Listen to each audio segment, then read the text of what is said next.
Hello friends, તમારું સ્વાગત છે ગુજરાતી રસોઈની રંગતમાં।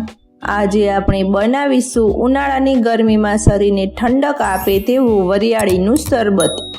આ શરબત ઓનલી વરિયાળી અને સાકરમાંથી પ્રીમિક્સ તૈયાર કરીશું, જેને તમે લાંબા સમય સુધી સ્ટોર પણ કરી શકો છો। અને પછી જ્યારે શરબત બનાવવું હોય ત્યારે શરબતના પ્રીમિક્સને પાણી અથવા દૂધમાં એડ કરીને ફક્ત 2 જ મિનિટમાં તૈયાર કરી શકો છો। તો તૈયાર થતું આ શરબત ટેસ્ટી હોવાની સાથે ઉનાળાની ગરમીમાં લૂથી પણ બચાવે છે અને શરીરને ઠંડક અને રાહત પણ આપે છે। તો ચાલો રેસીપી શરૂ કરીએ।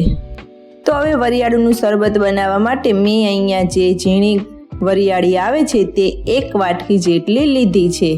વજનમાં તે 100 ગ્રામ છે। તો હવે તેને કડાઈમાં લઈ લઈશું। હવે આ વરિયાળીને ધીમા ગેસ ઉપર થોડીક શેકીને ક્રિસ્પી કરી લઈશું। વરિયાળીને શેકવાથી જેમાં મોઇશ્ચરનો ભાગ હોય તે દૂર થઈ જાય છે। તો આ પ્રીમિક્સને આપણે લાંબા સમય સુધી સ્ટોર પણ કરી શકીએ છીએ અને લાંબા સમય સુધી ખરાબ પણ નથી થતું, એટલે વરિયાળીને શેકીને ઉપયોગમાં લેવાની। જો ગેસ પર ના શેકવી હોય તો તડકામાં પણ 1 કલાક સુધી રાખીને પણ તમે તપાવી શકો છો। તો હવે આને ધીમા ગેસ ઉપર થોડી ક્રિસ્પી થાય ત્યાં સુધી શેકી લઈશું। હવે આ વરિયાળીમાં આપણે 10 થી 15 જેટલી લીલી એલચી ઉમેરીશું। એલચી ઉમેરવાથી ફ્લેવર ખૂબ સરસ આવશે।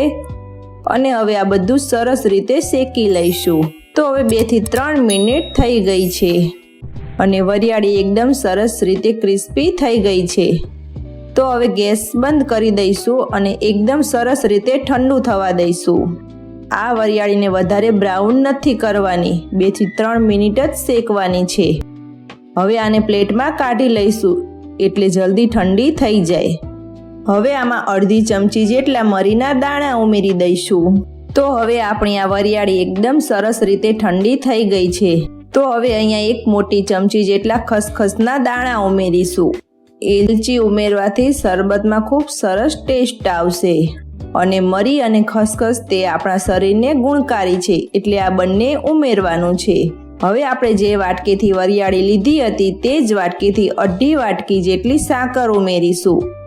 મેં અહીંયા ટોટલ 1/2 વાટકી જેટલી સાકર ઉમેરી છે। 1 વાટકી વરિયાળીની સામે 1/2 વાટકી જેટલી સાકર ઉમેરવાની। જો તમારે ખાંડ ઉમેરવી હોય તો તમે ખાંડ પણ ઉમેરી શકો છો, પણ આજે આપણે એકદમ સરસ શરીરને ઠંડક આપે તેવું શરબત બનાવવાનું છે અને વરિયાળી અને સાકર તે આપણા શરીરને ખૂબ જ ઠંડક આપે છે। હવે આ બધું સરસ રીતે મિક્સ કરી દેવાનું છે। હવે મેં અહીંયા 1 નાનું મિક્સર જાર લીધું છે। મિક્સર જાર નાનું હોય તે જ લેવાનું છે, તેમાં એકદમ સરસ ઝીણો પાવડર તૈયાર થશે। તો હવે આ બધું મિશ્રણ તૈયાર કરીને રાખ્યું છે તે મિક્સર જારમાં લઈ લઈશું। હવે આને ઢાંકણ બંધ કરીને એકદમ ઝીણો પાવડર દળવાનો છે। તો હવે આપણો આ વરિયાળીનો પાવડર એકદમ સરસ રીતે ગ્રાઇન્ડ થઈ ગયો છે। તો તમે જોઈ શકો છો કે આ રીતે એકદમ ઝીણો પાવડર કરવાનો છે। તો હવે 1 મોટું વાસણ લઈશું, તેમાં ઝીણા આંકવાળી ચારણી લીધી છે। તેનાથી આપણે જે પ્રીમિક્સ બનાવીને રાખ્યું હતું તેને ચાળી લઈશું, જેથી કરીને વરિયાળીના કોઈ મોટા કણ રહી ગયા હોય તો તે અલગ થઈ જાય। તો જુઓ, આ રીતે મેં ચાળી લીધું છે અને હજી આમાં થોડાક વરિયાળીના કણ રહી ગયા છે, તેને મિક્સર જારમાં લઈને ફરી એકદમ ઝીણો પાવડર કરી લઈશું અને હવે તેને પણ ચાળી લઈશું। તો હવે આ બધા પ્રીમિક્સને એકદમ સરસ રીતે મિક્સ કરી લેવાનું છે। તો હવે તૈયાર છે વરિયાળીનું શરબત બનાવવાનું પ્રીમિક્સ। તો હવે તમે આ વરિયાળી શરબતના પ્રીમિક્સને કોઈ કાચની બોટલ અથવા તો એરટાઇટ ડબ્બામાં ભરીને પણ સ્ટોર કરી શકો છો। તમે આને 1 કે 2 મહિના સુધી બહાર અને ફ્રીજમાં 6 મહિના સુધી સ્ટોર કરી શકો છો। તો હવે આ બધું પ્રીમિક્સ કાચની બોટલમાં ભરી લીધું છે। હવે આને ઢાંકણ બંધ કરીને સ્ટોર કરી શકીએ છીએ। હવે આ પ્રીમિક્સમાંથી આપણે શરબત તૈયાર કરીશું। હવે દૂધમાં અને પાણીમાં બંને શરબત બનાવવાનું છે। તો ચાલો હવે આપણે શરબત બનાવી લઈએ। તો હવે આપણે પહેલાં દૂધનું શરબત બનાવી લઈશું। તો મેં અહીંયા પ્રીમિક્સ બનાવીને રાખ્યું હતું તેમાંથી 4 મોટી ચમચી જેટલું પ્રીમેક્સ એક બાઉલમાં લઈ લઈશું અને હવે આમાં એકદમ સરસ ઠંડુ દૂધ હોય તેવું 500 મિલી જેટલું ઉમેરીશું અને હવે આ બધું સરસ રીતે મિક્સ કરી લેવાનું. હવે આમાં એક મોટી ચમચી જેટલા તકમરિયા ઉમેરીશું. જો તમારે તકમરિયા ના ઉમેરવા હોય તો સ્કીપ કરી દેવાના. એક મોટા ગ્લાસમાં 1 થી 1.5 ચમચી જેટલું પ્રીમેક્સ લેવાનું છે. તો હવે આપણું આ ઠંડુ દૂધમાં વરિયાળીનું શરબત તૈયાર થઈ ગયું.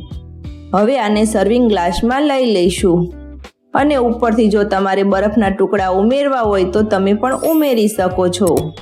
પણ મેં અહીંયા એકદમ સરસ ઠંડુ દૂધ લીધું છે એટલે બરફના ટુકડા નથી ઉમેરતી. હવે ઉપરથી પિસ્તા અને બદામની કતરણથી ગાર્નિશ કરી લઈશું.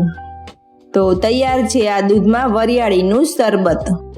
હવે આપણે પાણીનું વરિયાળી શરબત બનાવી લઈશું. હવે પાણીમાં શરબત બનાવવા માટે હું અહીંયા 4 મોટી ચમચી જેટલું પ્રીમેક્સ લઉં છું. હવે એમાં 500 મિલી જેટલું એકદમ ઠંડુ પાણી ઉમેરીશું.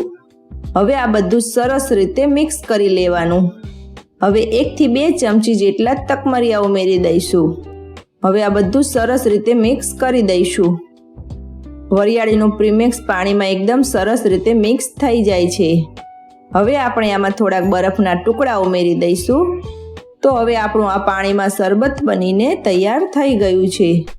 હવે આને સર્વિંગ ગ્લાસમાં લઈ લઈશું. વરિયાળીનો પાવડર એકદમ સરસ પાવડર બન્યો હશે તો પાણીમાં ઓગળતા બિલકુલ સમય નહીં લાગે. તો હવે જ્યારે ઘરે મહેમાન આવે ત્યારે આ રીતે પ્રીમેક્સ બનાવીને રાખી મૂકવાનું અને ફટાફટ પાણી અને દૂધમાં પ્રીમેક્સ નાખીને 2 જ મિનિટમાં શરબત બનાવીને તૈયાર કરી શકો છો.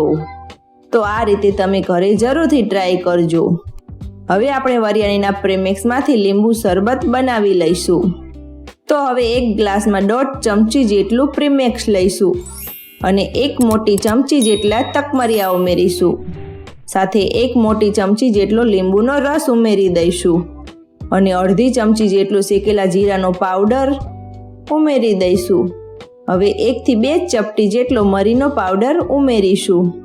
હવે થોડું સંચર પાવડર ઉમેરીશું અને થોડાક ફુદીનાના પાન ઉમેરી દઈશું. હવે આમાં થોડું ઠંડુ પાણી ઉમેરીશું.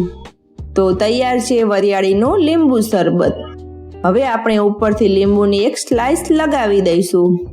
તો તૈયાર છે 3 વેરાયટી શરબત. તમે ઘરે ચોક્કસ ટ્રાય કરજો અને પછી મને કોમેન્ટમાં જણાવજો કે આજની મારી રેસીપી કેવી લાગી. અને હા, હજી સુધી મારી ચેનલને સબસ્ક્રાઈબ ના કરી હોય તો સબસ્ક્રાઈબ કરજો. બાજુમાં રહેલું બેલ આઇકન દબાવજો. તો ફરી મળીએ નવી રેસીપી સાથે. ત્યાં સુધી બાય બાય. જય શ્રી કૃષ્ણ. જય માતાજી.